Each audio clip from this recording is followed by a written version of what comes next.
Hey, Asgardians. Hey. Hey, She-Hulkians. Asgardians. Asgard is where Thor is from. Yeah, I'm just pretending. They're not really Asgardians.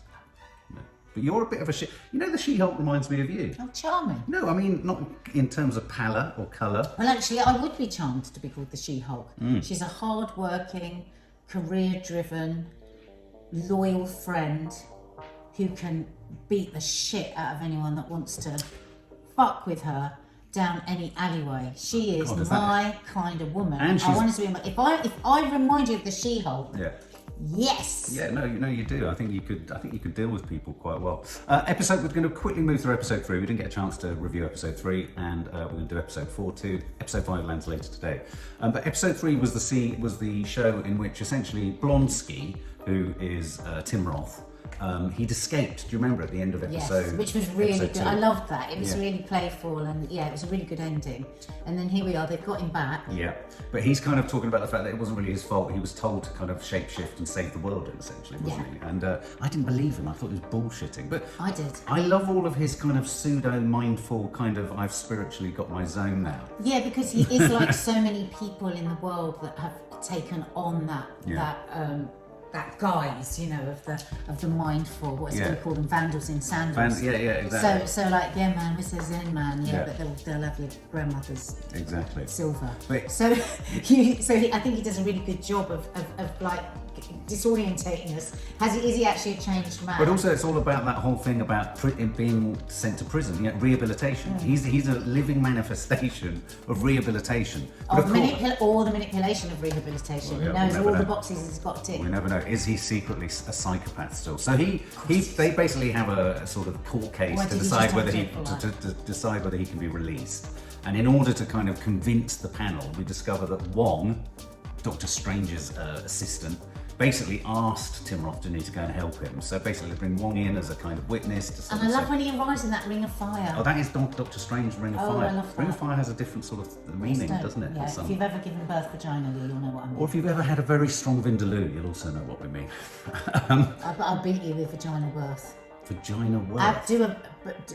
Do a vindaloo and then multiply it by 10 million. And then you might understand the ring of fire and childbirth. Tim Roth is released on parole. And then for me in episode 3, just quickly, I thought there was a whole narrative that didn't work for me, which was her work colleague representing a guy. It got all very messy. And childish. We're both fairly smart people, and yet we were like, what?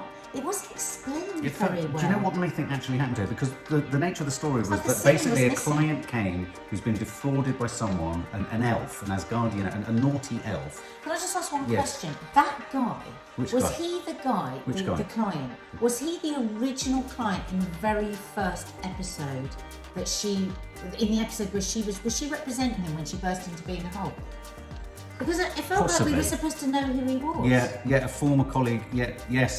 Yes, it is. Yes, he's her former colleague. Yeah, absolutely. Dennis Bukowski. That's right. He approaches her, and because he's been defrauded by his ex-girlfriend, who is this weird elf who's impersonated Megan Thee Stallion. Now, the problem for us is we're so not plugged into who Megan Thee Stallion was. I said at one point, is Megan Thee Stallion a person? You're like, I don't think so. They're old. But she is an actual person, and of course, Megan Thee Stallion ends up in the court when the trial actually happens. But can I just say, I thought the Asgardian elf was really fucking annoying. She was annoying. She overdid it. She was too elfy. Yeah, she was giggling a bit too much. I wanted a slap, and then she'd get up and she'd sort of run like this. She was really annoying because we were so confused. Yeah. Maybe because we were so confused, she was more irritating. Maybe it wasn't so much her fault. She impersonated the judge and all that. I didn't really believe it. And anyway, episode 3 rapidly got to a point where she was once again She-Hulk was sort of a hero, but she was cornered in an alleyway. Oh, love this moment. Men. I want to give my daughters this bloody superpower. Oh, I loved it so much. I was cheering, which was good. Because otherwise, when we got to this end of the episode, we were like, didn't like episode 3. But there's an important, I think there's an important clue there. They had Asgardian weaponry. And I think that relates to someone who appears in episode 4. Because I think Someone is after her. Someone is after her blood. Someone wants her blood. Because they say, don't they, they've been hired by an anonymous client to get her blood. Because you remember there was that shot where they tried to get a syringe and it bent, a bit like your skin. Episode 4. Oh, episode 4 is a delight. So episode 4 started with a magician who, at first I thought wasn't particularly good, as in a performer. I thought he was overperforming. But actually that was his remember, this shtick. is a cartoon. No, I know. So I think they're all walking a difficult line of sort of giving that cartoon feel, but based in truth and reality. But it's a highly feminist. So feminist. I mean, we were literally going buzz, buzz, buzz, buzz. The buzzer was going off the whole time on perfect messaging. Yeah, but not ladled to you. Not ladled to you, it's just in there, you know. I mean, so many subliminal messages, which is great because most of the time we get subliminal messages pushing the other way. So anyway, this levitation magician chap who's a bit down on his luck and is a bit shabby and he hasn't got a big audience. He's got the mystical powers. He's kind of. So I don't fully understand how. I don't understand how he got it. I think why does anyone teach him mystical powers? You could see them. Well, like Wong later said, he didn't sign a non-disclosure agreement. But you wonder, maybe it's like the magic circle. Maybe it's like the magic circle. But how was he able to? Well, anyway, let's not question. He's incompetent, but he can open these portals. And we were introduced to possibly one of our favourite characters ever, which is the drunk woman called Madison. Not how you think. Yeah, how did you spell it? Not M-A-D-D-Y-S-O-N-N. And her hands are kind of. She's absolutely annihilated. Drunk. And oh my god, I want to see loads of it. I want her to have her own show. She's just fantastic. Well, she's become a best friend of Wong. Wongers. Yeah, we're going to see her spending a lot of time with Wong. What do we think of Wong? Brilliant character. And I thought Wong was brilliant alongside her. So she goes through this portal and she ends up with Wong, and he's watching The Sopranos, and she immediately does a spoiler, which I thought was hysterical. So great. And in fact, if you're having trouble like we are not able to convince our daughters to watch the She-Hulk because they're very annoyed with the CGI, which they've seen on TikTok and whatever. But if you were trying to convince somebody to watch it, I would say get them to watch episode 4 because I think our girls would love that character. Yeah, it's funny. Do you like her addresses to camera? Do you like the kind of breaking the fourth wall? Yeah. Do you think it was enough, or do you think it should have more? Or is it just the right amount? We had a lovely scene where she sat with her friend, who we discover is gay, which I thought was a really nice touch. And it's just done as it's not a matter no of fact. thing. Yeah, there's no great big signposts over any of these points. And they're sat in a bar. They get some creepy guy comes over to them, and this triggers. And how can you two sexy girls be alone? Well, there's two of us and we're not alone. But that was the kind of access point for all of the kind of jokes. A lot of jokes in this about swiping right on the dating app. That was the access point for how fucking hell it is out there dating. And very much from the female perspective, because I'm sure it's difficult for men as well, but it was very much from the female perspective. And thank God we've been married 20 years, we've never been in swipe. What a nightmare. But it's everything that we hear all the time from our friends and from our family. And I think they just did it so well, and then the fact that she had to change herself. Well, I love that. I love that. Yeah, so she had to because make I herself like that prettier. she's fallible. Yeah. She's not just perfectly awake. Yeah. And I say awake because woke always comes across now as an insult, and I don't think woke is an insult. But she's not constantly awake and constantly able to live her life in a perfect way where she's just proud to be her and she is what she is. And so I thought that was really good that we had that vulnerability there where she still wants to fit in. She still wants people to like her.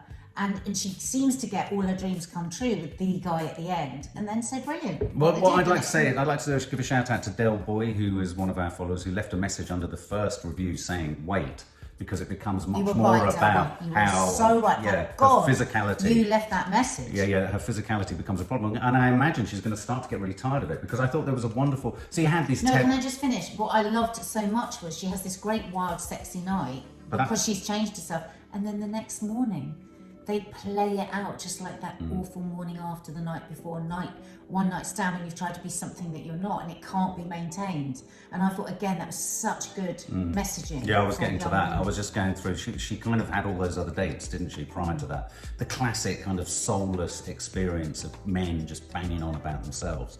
And there was one particular man, and they had that lovely kind of standoff moment where they weren't going to pay the bill. Before she who was going to pay the bill, all that kind of stuff. So she had the dates prior to being hulkified.